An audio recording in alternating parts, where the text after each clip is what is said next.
Hi, it's Steve. Today we'd like to show you how to change the water filter cover on your refrigerator. It's a really easy job. Let me show you how we do it. Now to replace this part, we're going to begin by opening the refrigerator up and we'll remove any items that would be on the upper shelf.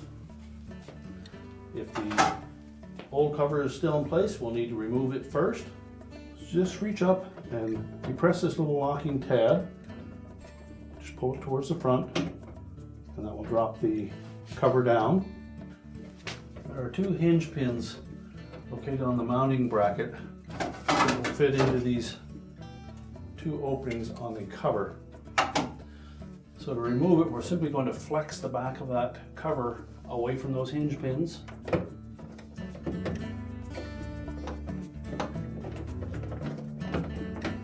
the same on both sides. You discard the old cover. Now when installing the new one, you just want to flex it just enough to fit it over those hinge pins.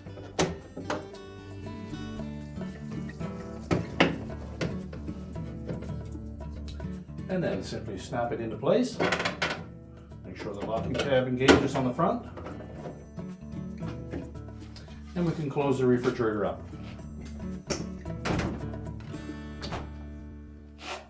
And your repair is complete.